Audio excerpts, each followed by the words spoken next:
স্বাগত দীপ্ত সংবাদে। আপনাদের সঙ্গে আছি আমি নাহিদ আশরাফ রাজীব। ষষ্ঠ উপজেলা পরিষদ নির্বাচনের প্রথম ধাপে দেশের 139 উপজেলায় ভোট গ্রহণ চলছে। এর মধ্যে 22টি উপজেলায় ইভিএমে এবং বাকিগুলোতে ব্যালট পেপারে ভোট গ্রহণ করা হচ্ছে। সকাল 8টায় শুরু হয়েছে ভোট গ্রহণ, বিরতিহীনভাবে চলবে বিকাল 4টা পর্যন্ত। সকালে ভোটার উপস্থিতি কম থাকলেও বেলা বাড়ার সাথে সাথে ভোটারের সংখ্যা বাড়ছে। প্রথম ধাপে মোট 1619 জন প্রার্থী রয়েছেন। এদের মধ্যে চেয়ারম্যান পদে 565 জন, ভাইস চেয়ারম্যান পদে 619 জন এবং নারী ভাইস চেয়ারম্যান পদে 435 জন প্রতিদ্বন্দ্বিতা করছেন।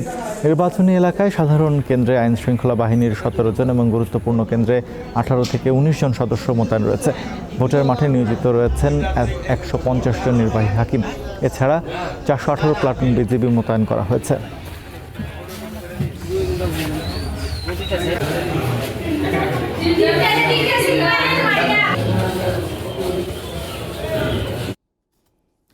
দর্শক, উপজেলা পরিষদ নির্বাচনের খবর জানাতে আমাদের সঙ্গে যুক্ত আছেন আমাদের দুই সহকর্মী মিজানুর রহমান এবং আনোয়ার হোসেন। তারা আছেন ঢাকার দোহার এবং মানিকগঞ্জের সিংগাইরে। প্রথমে যাব ঢাকার দোহারে, সেখানে আছেন আমাদের সহকর্মী মিজানুর রহমান। মিজান, গত 4 ঘন্টায় কি পরিমাণ ভোট পড়েছে? কোনো অনিয়মের অভিযোগ পেয়েছেন?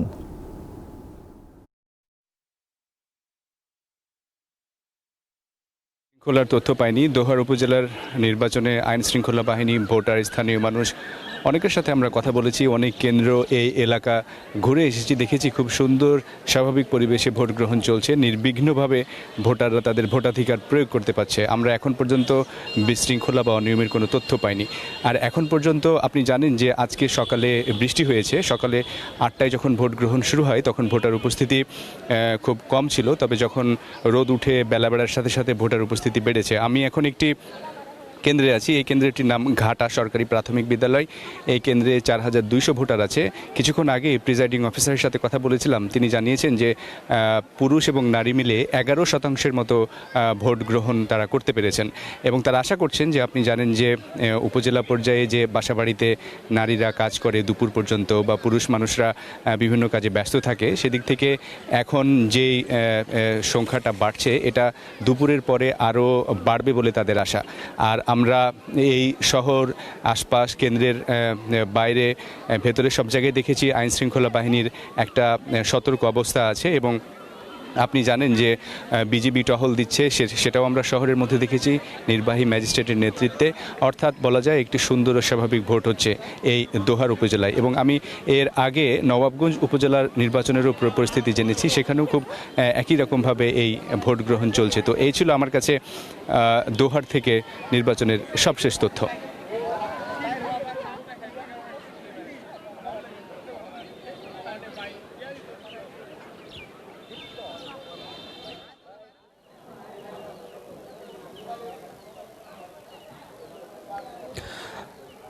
শুরুতে যেটি বলতে চাই সেটি হচ্ছে যে এই যে উপজেলা পরিষদ নির্বাচন হয়ে গেল প্রায় 8টা থেকে এখন দুপুর 12টা, তার মানে 4টি ঘন্টা অতিবাহিত হয়ে গেল। যদি বলি যে সিংগাইরে আছি, মানিকগঞ্জের, তো এখানে একটি পাড়াগাঁয়ের একটি কেন্দ্রে আমি আছি। জানাতে চাই যে এই কেন্দ্রে ভোটার সংখ্যা হচ্ছে 2254টি, অর্থাৎ 2254টি ভোট এই কেন্দ্রে। কিন্তু প্রিজাইডিং অফিসারের সঙ্গে আমি একটু আগে কথা বলেছি, তো সেখানে যে তথ্য সেটি হচ্ছে যে এখন পর্যন্ত এই 4 ঘন্টায় ভোট পড়েছে মোটামুটিভাবে আনুমানিক 200টি ভোট পড়েছে বলে এমন একটি তথ্য এখান থেকে দেওয়া হয়েছে। অর্থাৎ ভোটারের যে উপস্থিতি, সেই উপস্থিতির জায়গাটাই আসলে যদি বলি তাহলে অনেকটাই আসলে কম। তবে এখানে যারা সংশ্লিষ্ট আছেন তারা বলছেন যে যেহেতু সকালে বৃষ্টি হয়েছে, আবার মাত্র এখন দুপুরবেলা, হয়তো বেলা গড়ানোর সঙ্গে সঙ্গে ভোটার উপস্থিতি আরও কিছুটা বাড়তে পারে, এমনটা তারা আসলে আশাবাদ ব্যক্ত করছেন। তো সব মিলিয়ে যেটি বলা যায় রাজীব, সেটি হচ্ছে যে আসলে এই যে উপজেলা পরিষদ নির্বাচন, গত 2টি টার্মের কথা যদি একটু বলি তাহলে বলতে হবে যে 2014 সালে যে সারা দেশে উপজেলা নির্বাচন যে ভোটের যে পরিসংখ্যান, সেখানে কিন্তু আমরা দেখেছিলাম যে 61% পড়েছিল। তার পরবর্তীতে 2019 সালে আমরা দেখেছি যে সেখানে ভোটার যে উপস্থিতি বা ভোট পড়েছিল 41%। এখন এবার উপজেলা পরিষদ নির্বাচনে আসলে ভোট শেষ পর্যন্ত কত শতাংশ পড়ে সেটি কিন্তু এখন দেখার বিষয়। আর সেই বিষয়টি দেখতে গেলে আমাদেরকে আর অপেক্ষা করতে হবে, অর্থাৎ ভোট চলবে বিকেল 4টা পর্যন্ত। তারপরে আসলে বোঝা যাবে যে এই যে ভোটার উপস্থিতি নিয়ে এই যে উপজেলা পরিষদ নির্বাচনে বলা হচ্ছে আসলে শেষ পর্যন্ত এই চ্যালেঞ্জের জায়গাটি কোন পর্যায়ে গিয়ে দাঁড়ায়। রাজীব। আনোয়ার, আপনাকে ধন্যবাদ। দর্শক, আমরা এখন চলে যাব গাজীপুরে। সেখানকার পরিস্থিতি জানাতে আমাদের সঙ্গে যুক্ত হচ্ছেন সহকর্মী জাহাঙ্গীর আলম। জাহাঙ্গীর, গাজীপুরে ভোটার উপস্থিতি কেমন দেখছেন? আর অনিয়ম আর সংঘর্ষের কোনো অভিযোগ পেয়েছেন?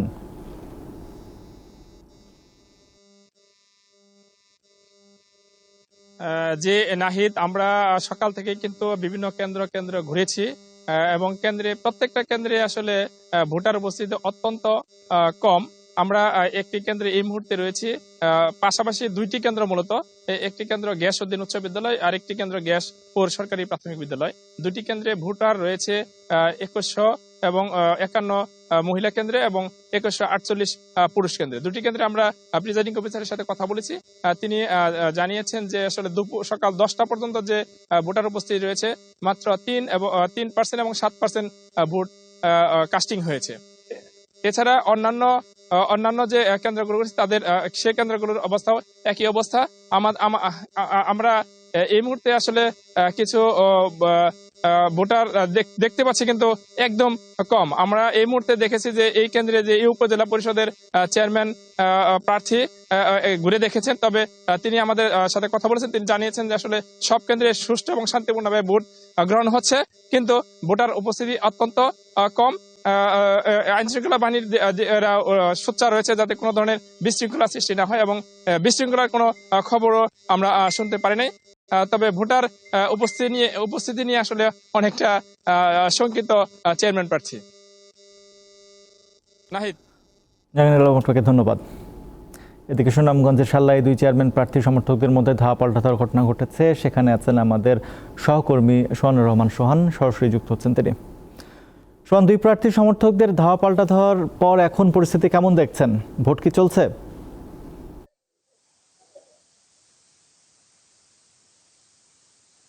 দুই প্রার্থীর মধ্যে কিছুক্ষণ ধাওয়া বা পাল্টা ধাওয়া হয়েছে, তারপরে আবার তাৎক্ষণিকভাবে পুলিশ এবং বিজিবির হস্তক্ষেপে সেই ধাওয়া পাল্টা ধাওয়া পরিস্থিতি নিয়ন্ত্রণে আসে। আমি একটু আপনাদেরকে জানিয়ে রাখি, এই যে সাল্লা উপজেলার 24 সরকারি প্রাথমিক বিদ্যালয়, এই বিদ্যালয় ঠিক ভোট গণনা শুরু হওয়ার কয়েক ঘন্টা আগে রাত 2টার দিকে এক সহকারী প্রিজাইডিং অফিসার সহ 4 জনকে আটক করে পুলিশ। তার ঠিক সকালেই এই এলাকায় কিছুটা পরিস্থিতি উত্তেজনাকর ছিল এবং বেলা 10টার দিকে এই চেয়ারম্যান প্রার্থীর ঘোড়া প্রতীক এবং আনারস প্রতীকের মধ্যে সমর্থকদের মধ্যে সংঘর্ষ তৈরি হয়। তবে সেখানে কেন্দ্রের সামনে পুলিশ এবং বিজিবির সতর্ক অবস্থান ছিল। কিছু সময় সংঘর্ষের ধাওয়া পাল্টা দেওয়া হয়, এরপরই কিন্তু পরিস্থিতি নিয়ন্ত্রণে আসে। আমি সাল্লা থানার ওসির সাথে কথা বলেছি, উনি যেটি জানিয়েছেন যে তাদের তাৎক্ষণিক হস্তক্ষেপে সেখানে বড় ধরনের কিছু ঘটে নাই, আর সাথে সাথে তারা সেই পরিস্থিতি নিবারণ করতে পেরেছেন। আমরা এই মুহূর্তে আছি সাল্লার ঠিক পার্শ্ববর্তী উপজেলা দিরাই সরকারি উচ্চ বিদ্যালয় মাঠে। আমরা সকাল থেকে এখানে যেটি দেখেছি যে ভোটার উপস্থিতি খুবই কম, বিশেষ করে পুরুষের ভোটার উপস্থিতি কম। তারা যেটি বলছেন যে এখনো হাওরে ধান শুকানোর কাজে ব্যস্ত, তাই তারা ধান শুকানোর কাজেই রয়েছেন। আমরা একটু মহিলা ভোটারদের উপস্থিতি বেশি লক্ষ্য করেছি। আপনারা নিশ্চয়ই আমার পেছনে দেখতে পাচ্ছেন যে এখানেও কিন্তু মহিলা ভোটারের উপস্থিতি বেশি। তো এই মিলিয়ে সাল্লায় কিছুটা অনাকাঙ্ক্ষিত পরিবেশ তৈরি হলো। দিরাই এবং সাল্লা এই দুইটি ঘটনা ছাড়া সুন্দরভাবে সুনামগঞ্জের 6ষ্ঠ উপজেলা পরিষদ নির্বাচন চলছে। সোহান, আপনাকে ধন্যবাদ।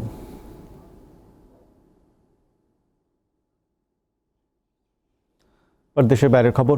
বিখ্যাত ওষুধ ও টিকা প্রস্তুতকারী কোম্পানি অ্যাস্ট্রাজেনেকা বৈশ্বিকভাবে নিজেদের সব করোনা টিকা প্রত্যাহার করে নেওয়ার ঘোষণা দিয়েছে। মঙ্গলবার এক বিবৃতিতে এই তথ্য নিশ্চিত করেছে যুক্তরাজ্য ভিত্তিক এই কোম্পানিটি। এক বিবৃতিতে অ্যাস্ট্রাজেনেকা জানিয়েছে, করোনার ভ্যাকসিন আর তৈরি করা হচ্ছে না। সম্প্রতি ব্রিটেনের আদালতে 10 কোটি পাউন্ড ক্ষতিপূরণের মামলা হয়েছে অ্যাস্ট্রাজেনেকার বিরুদ্ধে। মামলার অভিযোগে বলা হয়েছে, অ্যাস্ট্রাজেনেকার কোভিড টিকা গ্রহণের কারণে গুরুতর পার্শ্ব প্রতিক্রিয়ার ভুগে বিশ্বজুড়ে অনেক মানুষের মৃত্যু হয়েছে।